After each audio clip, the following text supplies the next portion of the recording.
The sun of the planet was setting low, casting a golden light across the endless green of the forests. Shadows stretched long over the ridges and the air grew cooler as night approached. Lyra, a young Vulpine girl with keen amber eyes and fur the color of autumn leaves, stood at the edge of a high ridge. Her ears twitched as she listened to the evening songs of insects. For her people, this was the time to return home. But curiosity had led her farther than she should have gone. She had heard rumors of strange fires in the hills. Hunters whispered about smoke that did not rise from lightning strikes or campfires of their kind. The elders told them to stay away. They said it was the mark of the human traveler, the one who came from the stars. Lyra's heart beat faster at the thought. Her tribe both feared and mocked the stories of humans. Some said they were fragile creatures with skin too soft for battle and bones too weak for climbing. Others claimed they were demons who laughed in the face of death. Tonight, Lyra would see for herself. From her perch, she noticed a faint orange glow deeper in the forest. She crouched low, her tail flicking nervously behind her, and began to creep closer. Each step was careful, silent as the drifting leaves. The glow grew stronger, and soon the smell of smoke reached her nose. It was not the smell of burning trees, but of cooking meat. That scent made her stomach turn, not with hunger, but with unease. It was heavy, rich, and unlike anything she had smelled before. She came to a clearing. At its center, a fire crackled merrily. Over the fire, a large carcass had been set on a wooden frame, sizzling as the fat dripped into the flames. Lyra's eyes widened, her breath catching in her throat. The creature on the fire was no ordinary animal. It was the Razorfang, the terror of the forest, the apex predator her people feared above all else. The Razorfang was a beast that haunted every story told to younglings. Its scales were dark and sharp like obsidian. Its claws could cut through tree bark with a single strike. It was swift, clever, and merciless. Whole hunting parties had vanished when they crossed its path. For generations, her people had learned only to hide when the Razorfang prowled. To even see one and live was rare. Yet here it was, dead, and worse. It was being roasted over a stranger's fire. And the stranger was sitting calmly beside it. Lyra's gaze fixed on the human. He was taller than her, though his body seemed lean and less sturdy than a Vulpine's. His skin lacked fur, showing only pale tones where the firelight touched it. His hair was dark, falling untidily across his brow. He wore clothes of strange design, patched with signs of long travel. What struck her most was his manner. He did not sit in fear, nor did he keep glancing at the shadows as any sane hunter would when cooking in the open. Instead, he sat relaxed, humming softly as he turned the carcass with a stick. Lyra's claws dug into the bark of the tree she clung to. Her mind raced. How had he done this? The Razorfang could not be felled by simple weapons. Spears shattered against its hide. Arrows barely pierced the gaps in its scales. Fire only enraged it further. And yet this human had killed one, dragged its heavy body to this place, and was now eating it as though it were nothing but a fat boar. A shiver ran through Lyra. She wanted to turn back, to flee into the safety of the tribe and warn them of what she had seen. But her curiosity was stronger than her fear. She leaned closer, shifting her weight carefully on the tree branch. Her keen eyes scanned the human for weapons. He carried a long metal tool resting by his side. It was no spear, no bow, no blade she recognized. It looked simple, but the way he placed it within easy reach told her it was dangerous. The human tore a piece of meat from the roasted beast with his hands. He blew gently on it, then took a bite. He chewed slowly, his eyes half closed, as though savoring the taste. To him there was no terror, no taboo. To him the Razorfang was not a symbol of fear. It was only food. Lyra's fur bristled. Her people would never believe this. To them, the Razorfang was the forest's ruler, the one thing no hunter dared to challenge. And here was a human, treating it like a mere meal. Her tail flicked again as she thought. Was this the true power of humans, not strength of body? For she could see he was not built like a predator. Not claws or fangs, for he had none. Perhaps it was something else, something deeper that let him face what her people never could. The human paused, his head turning slightly. His eyes narrowed, glancing toward the trees where she hid. Lyra held her breath, her body pressed flat against the bark. She had made no sound, no movement. Still, his gaze lingered as though he felt her presence. His expression did not harden, nor did he reach for his weapon. Instead, he smiled faintly, then returned to his meal. Lyra exhaled slowly, her ears twitching in confusion. Why had he not hunted her down? Why had he not chased her away? He knew she was there, yet he acted as if her presence was no threat. Minutes passed. The fire popped and hissed as fat dripped into it. The scent grew stronger, and against her will, Lyra's stomach growled. She pressed a hand against it in frustration, her ears folding back. The sound was quiet, but the human's head turned again. This time he spoke. Hungry. The word was simple, his voice low but clear. Lyra froze, startled. She understood his speech. The tone was calm, not commanding. He did not rise, did not show teeth, did not lift his weapon.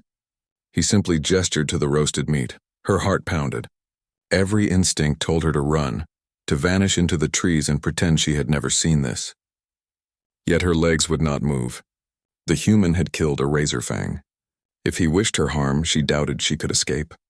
But he made no move to harm her. Instead, he offered food, the very flesh of the beast her people feared most. Lyra shook her head quickly, pressing herself tighter against the tree. She dared not step closer. She dared not eat the cursed flesh. To touch it was unthinkable. The razorfang was not prey. It was death given form. The human studied her for a moment, then gave a small shrug. He tore another piece for himself and continued eating. His calmness unsettled her more than any show of power.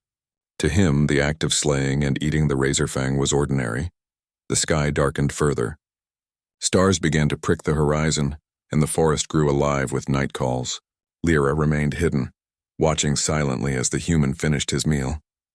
She felt as though she had witnessed something forbidden, something that shifted the truth she had always known. The razorfang was not untouchable, and the human was the proof.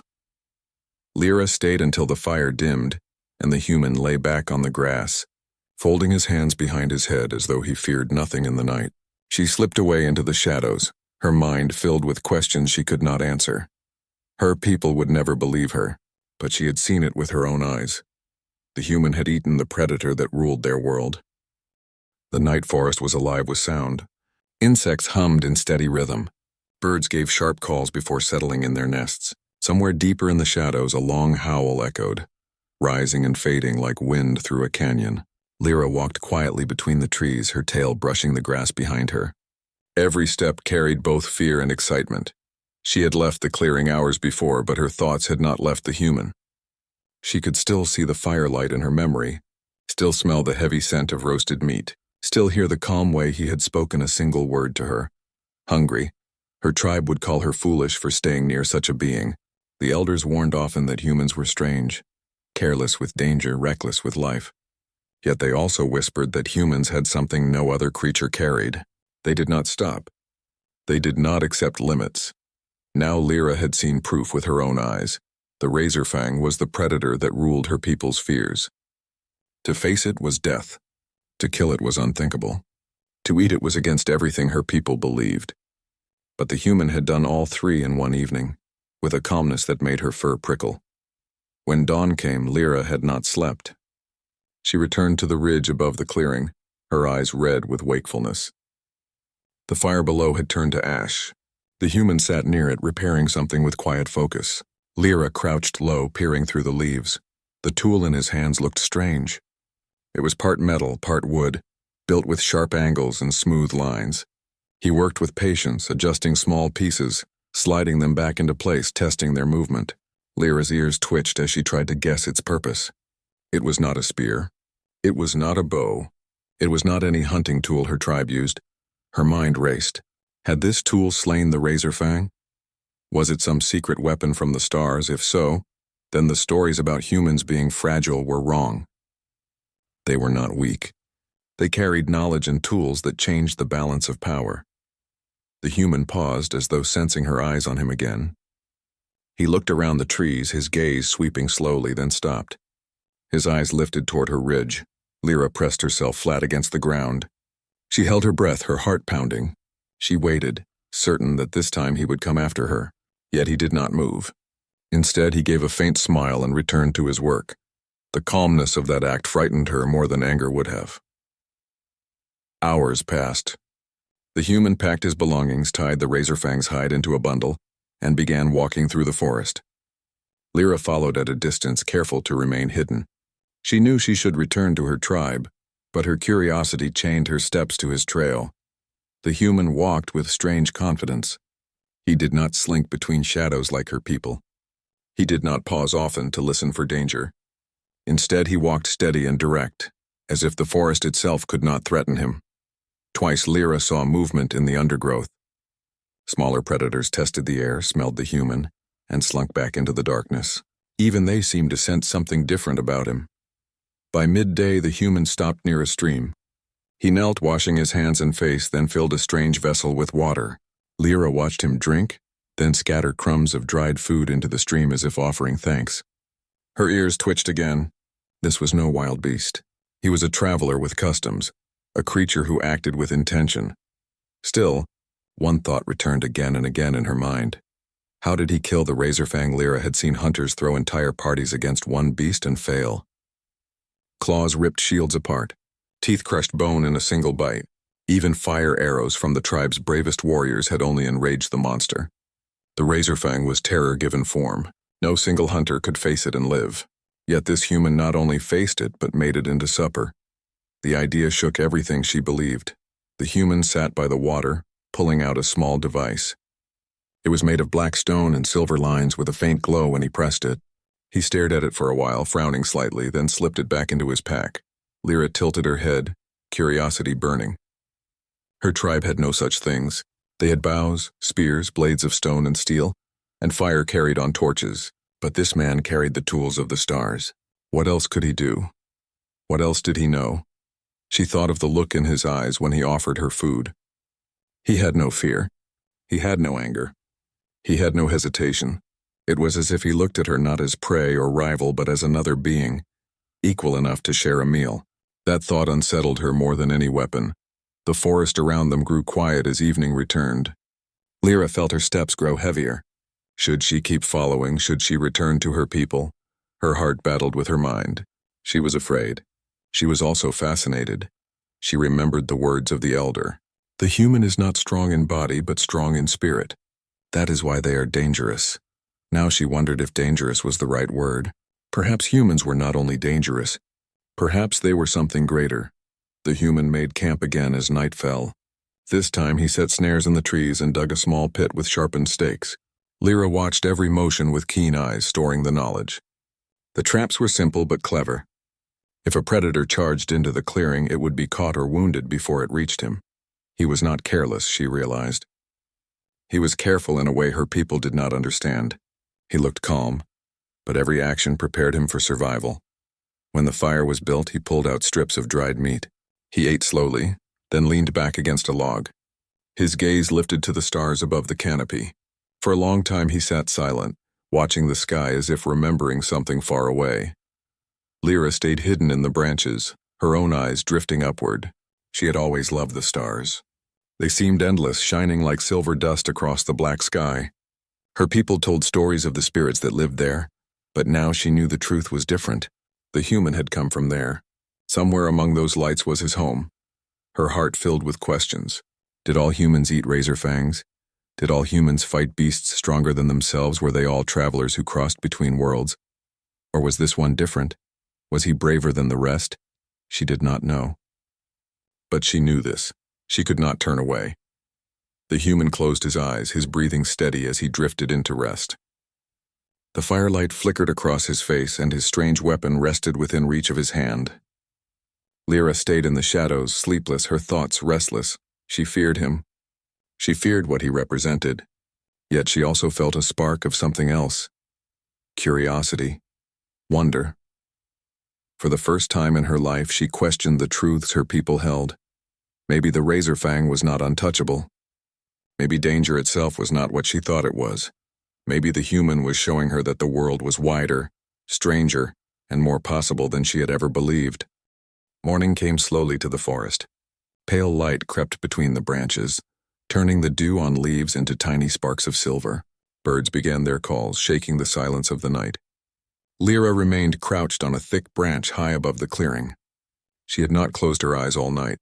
Her gaze stayed fixed on the human below, watching every rise and fall of his chest as he slept beside the glowing embers of his fire. When the sun climbed higher, the human stirred. He sat up, rubbed his face, and stretched his arms with a groan. His hand moved toward the strange weapon lying near his side, but only to place it across his lap while he looked around. His eyes swept the trees, and for a brief moment they stopped exactly where Lyra hid. Her ears folded back and her tail went still. She held her breath, frozen like a statue. The human gave a small nod as if he had confirmed something he already guessed. Then he spoke. "You are still there." The words were calm, carried across the clearing in a steady voice. They were not shouted nor threatening. They were simply spoken like a fact. Lyra's heart thudded in her chest. She had hoped to watch longer without being noticed, but now her choice had vanished. She had been discovered. The human placed his weapon aside and slowly lifted his hands, palms open, showing they carried nothing. "Come closer," he said. Every part of her wanted to leap away and vanish into the forest. Yet another part, stronger than fear, pulled her downward. Curiosity pressed at her paws, urging her to take the risk. Carefully she climbed down from the tree.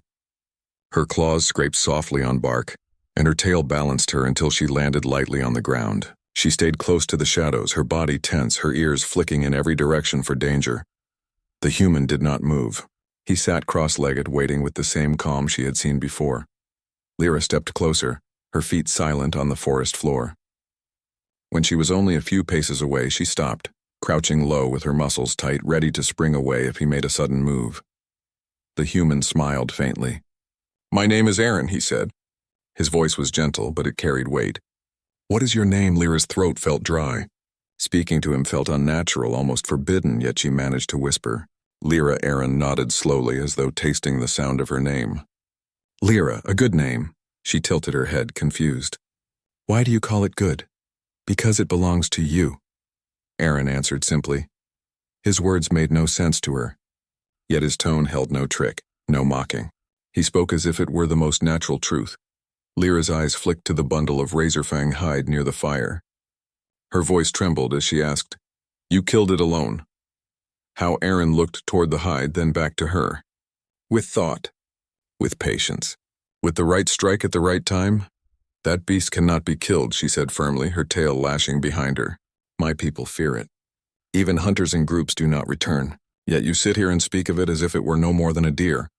Aaron tore a strip of dried meat from his pack and chewed it slowly before answering. "Every creature bleeds. Every creature has a weakness. Nothing is untouchable." His words struck her like cold water. She stared at him, ears twitching. "You believe that, I know that," Aaron replied.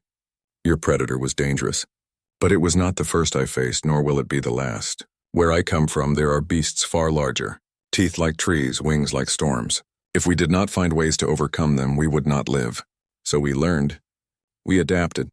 We survived." Lyra sank to a crouch, her eyes wide. His calm certainty made her fur prickle. "You ate it," she whispered. "Yes," Aaron said without hesitation. "Hunger does not care about fear. When you are starving, you do not look at a beast as sacred. You look at it as food. You take its strength and make it your own." Her stomach twisted at the thought, half in revulsion and half in awe. To her people, eating the razor fang would be unthinkable. To him, it was simple survival. "Do all humans do this?" she asked cautiously. Aaron's gaze turned thoughtful. He tossed a small stick into the fire, watching the sparks leap upward. "Not all. Some would run. Some would hide. Some would fall. But enough of us refuse to stop. Enough of us learn to face what others call impossible. That is why we are still here." Lyra's claws pressed into the soil. His words echoed in her mind. Impossible. Her people use that word often when speaking of the razor fang. Yet here was a man who had erased the word with a single act. Aaron looked at her directly. "Why are you watching me?" The question made her ears fold back. She hesitated before answering. "Because I wanted to see if the stories were true. The elders speak of humans as reckless, dangerous, strange. I wanted to see for myself." "And what do you see now?" he asked. She swallowed. "I see someone who should not be alive. I see someone who broke a law of the forest." Aaron's smile returned, though it was softer this time. Every law of the forest was made by fear. Break fear and you break the law. The word stirred something deep inside her, something she could not name. She remembered nights as a child when she heard the razor fangs roar and trembled under her blanket. She remembered hunters returning with torn armor and stories of loss. Fear was her people's shadow. Yet here was a human who spoke as if fear could be undone. Aaron leaned forward slightly. Your people hide from the predator. Mine would study it. Watch it, learn its ways. Then we would find the moment it least expects and strike. We do not win because we are stronger. We win because we never stop trying. Lyra stared at him, her heart racing. She did not know whether to admire him or fear him more. The fire crackled between them, filling the silence for a long time. At last Lyra asked, Why are you here on this world? Aaron's eyes flicked to the stars still faint in the morning sky. For the first time his calm expression shifted, touched by something heavier. Because I am searching, he said quietly. For what? She pressed. He shook his head. For a place where I do not need to keep fighting every day. For a place where fear does not rule. Maybe I will not find it, but I will keep walking until I do. Lyra's chest tightened at his words. She had expected arrogance, pride, or boasting. Instead, she found a weariness beneath his calm. He was not here only to prove strength. He was here because his path gave him no choice. The conversation ended when Aaron rose to his feet. He slung his pack over his shoulder and tied the bundle of razorfang hide more firmly. Then he looked at her one last time. You should return to your people, he said. The forest is not safe. I will not always be near. Lyra wanted to obey, yet her paws did not move. She wanted to follow. She wanted to hear more. But she remained silent as Aaron walked into the trees, his steady steps carrying him forward without hesitation. Only when he vanished from sight did she breathe again. Her mind was burning with questions. What kind of being could eat the terror of her world and speak of it as a lesson? What kind of people must humans be if this was only one of them? As she climbed back to the ridge, Lyra knew one truth. Her view of the forest had changed forever. Fear no longer looked the same, and it was the human who had planted that change inside her. The forest was silent that afternoon.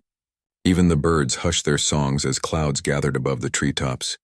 A cool wind drifted through the leaves, bending branches and scattering loose feathers from hidden nests. Lyra crouched on a ridge again, her sharp eyes fixed on the human below. For 2 days she had shadowed Aaron, never showing herself again but never leaving his trail. Each time he made camp, she kept to the trees, learning his ways. He was not like her people. He walked without fear. He slept without guards. He ate without rushing. Yet every action carried hidden care. His snares caught rabbits at dawn. His sharpened stakes guarded the camp at night. His strange weapon never left his reach. Lyra's mind churned with questions. The conversation they shared still echoed in her heart. Nothing is untouchable, he had said. Those words clung to her thoughts and would not leave. But doubt still lived in her. Perhaps the human had been lucky. Perhaps the razorfang he killed had been old or weak. Perhaps his calm words were only pride hiding behind chance. She would soon learn the truth. The warning came with a low growl. The sound rippled through the trees, deep and powerful, vibrating in her chest. Her fur bristled instantly. She knew that sound. Every Vulpine did. The razorfang was near. Her eyes darted to Aaron. He had paused on a game trail, one hand lifting to still himself. Slowly he lowered the pack from his shoulders and set it against a tree. His other hand slid to the weapon at his side. The growl came again, louder, closer. Branches snapped. Birds exploded from the canopy in a frantic rush. Lyra's claws dug into bark as her breath caught. From the shadows of the undergrowth, the razorfang stepped into the open. It was larger than the one she had seen roasted on Aaron's fire. Its scales shone dark as midnight, its shoulders rippling with power. Its yellow eyes locked onto the human, and its jaws opened to release a roar that shook the ground. Lyra trembled. Her people would already be fleeing, yet the human did not run. He stood still, his body calm, his eyes sharp. The predator charged. Aaron moved with speed that startled her. Not the speed of a beast, but the speed of thought.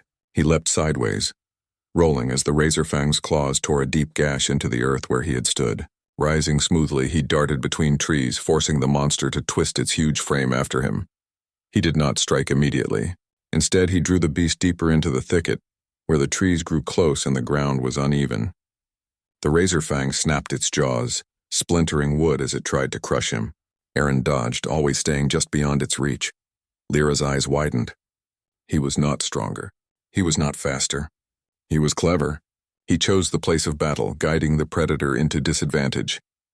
Then she saw the traps, stakes sharpened from branches hidden under leaves. Aaron moved past them with care. The razor fang charged blindly, and pain ripped a snarl from its throat as one stake cut into its leg. Blood darkened its scales, but it did not stop. It swung its tail, smashing a trunk to splinters. Aaron stumbled but rolled clear. The battle raged through the forest. Each time the predator lunged, Aaron slipped aside, leaving behind shallow cuts from quick strikes of his weapon. They were not killing blows, but they bled the beast, slowing it piece by piece. Lyra's heart pounded. She had never seen such a fight. Her people struck hard and fast, hoping to overwhelm prey, but Aaron was patient. He did not rush for glory. He tested, learned, and waited. The razor fang grew more reckless. Its roars shook the canopy. Saliva dripped from its jaws as it tried again and again to crush the small human who refused to break. Finally, Aaron set his moment. He darted toward a fallen log, climbed swiftly, and turned. The razor fang lunged after him, jaws wide. Aaron leapt high, spinning over the beast's head, and as he landed, his weapon struck deep at the base of its neck where scales parted near the spine. The predator staggered, howling in fury. Aaron pulled back, avoiding the thrash of its claws, then drove forward again, striking the same wound. Blood poured from the gash. The razor fang stumbled once, twice, then crashed to the ground with a thunder that shook the soil. The forest fell silent. Lyra clung to her tree, breathless. Her chest rose and fell fast as if she herself had fought. She had expected either Aaron's death or a miracle. Instead, she had witnessed a truth. He was not stronger. He was not faster. He was not tougher. But he was relentless. He refused to accept that the razor fang could not fall. He refused to give in when it roared, when it struck, when it seemed unstoppable. He had found the weakness, pressed it, and claimed victory. Aaron stood over the fallen beast. His shoulders lifted and fell with heavy breaths. Blood marked his arm, not his own, but the predator's. Slowly, he lowered his weapon and placed a hand on the razor fang's head. His lips moved softly, words Lyra could not hear, perhaps a quiet farewell or a ritual of respect. He did not roar in triumph. He did not boast. He simply acknowledged the beast and then began the work of skinning it with calm hands. Lyra's tail trembled behind her. She had seen the impossible twice now. No elder could call it luck. No hunter could call it chance. The human had proved his power not through force of body, but through force of will. She stayed hidden until he built another fire and roasted the first strips of meat. Only then did she slip away, her mind reeling. Her people believed the razor fang was death given shape. To Aaron, it was only another challenge, another obstacle to overcome. As she padded through the forest, Lyra realized her heart no longer held the same fear. The roar of the predator no longer felt like an unbreakable chain around her spirit. She had seen the truth. The razor fang could be killed, and the human had shown her how. The sun was setting again, painting the forest in warm gold and deep shadow. The cries of birds filled the air as they returned to their nests. Lyra walked slowly toward her tribe's village, her tail dragging across the ground. Her mind was heavy with everything she had seen during the last days. The image of Aran standing over the fallen razor fang would not leave her. She could still hear the beast's roar, still see the moment his weapon struck true, and still feel the strange calmness that had followed. He had faced what her people feared most, and he had won. More than that, he had treated the victory without pride, without boasting. To him, it had been only survival. When the huts of her tribe came into view, Lyra's steps slowed. She wondered if they would believe her. Perhaps they would call her a liar or a fool. Perhaps they would say she dreamed too long under the stars. Yet she carried proof. Across her shoulders lay a strip of razor fang hide Aaron had given her. Its black scales glistened in the fading light. No hunter of her people had ever returned with such a trophy. The first to see her were the children. They rushed forward, ears high and tails wagging, but they stopped short when their eyes fell on the hide. Gasps filled the air. One youngling whispered the word no one dared to say with ease. Razor fang, adults appeared quickly. Some shouted questions, others backed away in fear. Within moments, the elders arrived, their faces lined with age and their eyes sharp with caution. One of them, old Mara, stepped forward. Her voice was stern. Child, where did you get this cursed thing? Lyra lifted her chin, though her heart thudded. I did not take it. The human gave it to me. The words spread through the crowd like fire. Murmurs rose, tails flicked nervously, and ears turned in disbelief. One hunter barked, You speak madness. No one faces the human and lives. No one touches the razor fang and returns. Lyra held the hide higher. I saw him kill it. With my own eyes, twice, silence fell. Even the children were still. The forest beyond seemed to hush in response. Mara's voice lowered, rough with doubt. Tell us, Lyra. Tell us truly what you saw. So she did. She told them about the fire in the clearing, about the smell of roasted meat, about her shock when she realized it was razor fang flesh. She told them of Aaron's calmness, of his strange words, of his belief that nothing was untouchable. She told them how he fought not with brute strength, but with patience and thought. She told them how he set traps, how he guided the beast, how he struck its weakness. She told them of his eyes when he spoke of hunger, and of his voice when he said that fear could be broken. Her words poured out like a rushing stream. At last she fell silent, chest rising and falling. The crowd shifted uneasily. Some shook their heads. Others whispered to each other. Mara studied her with a long stare. Then she reached out and touched the black hide.